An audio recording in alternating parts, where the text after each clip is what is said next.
मोहम्मद शहाबुद्दीन के बाद आरजेडी ने उनकी पत्नी हिना साहब को 3 बार मौका दिया था। 2 बार उन्हें बीजेपी के ओम प्रकाश यादव ने हराया तो 1 बार जेडीयू की कविता सिंह ने। 3 बार हार के बाद इस बार समीकरण कुछ बदल सा गया है। तेजस्वी यादव नहीं चाहते हैं कि एक बार फिर से हिना साहब को मौका मिले। कहा जा रहा है कि तेजस्वी यादव की चाहत है कि वहां से अवध बिहारी चौधरी वहां से चुनाव लड़े। वहीं दूसरी तरफ लालू प्रसाद यादव ये बखूबी जानते हैं कि यदि हिना साहब को नाराज़ किया जाए तो इसका असर न सिर्फ सिवान बल्कि पास के जिले सारण और गोपालगंज सहित कई इलाकों में पड़ेगा।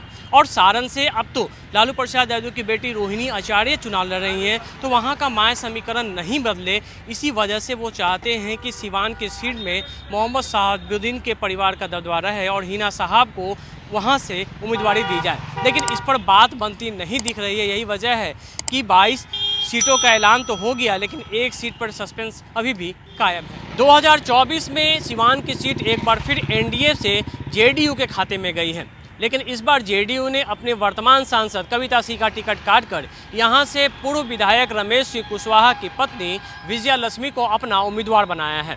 रमेश सिंह कुशवाहा के बारे में कहा जाता है कि वो पहले माले में थे, फिर जेडीयू में गए और अभी भी वो जेडीयू में से अलग होकर नीतीश कुमार के विरोध की राजनीति किया करते थे।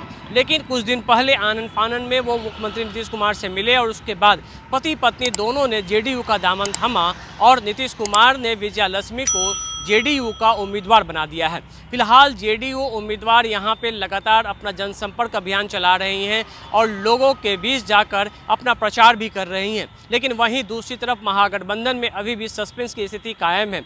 वहां एक तरफ हिना साहब अपना प्रचार कर रही हैं तो दूसरी तरफ अवध बिहारी चौधरी अपना ताल ठोक रहे हैं। एक दौर था जब बिहार में चुनाव होते थे तो आरजेडी सुप्रीमो लालू प्रसाद की जान सिवान की सीट पर बसती थी, क्योंकि सिवान की सीट से मोहम्मद शहाबुद्दीन उम्मीदवार होते थे।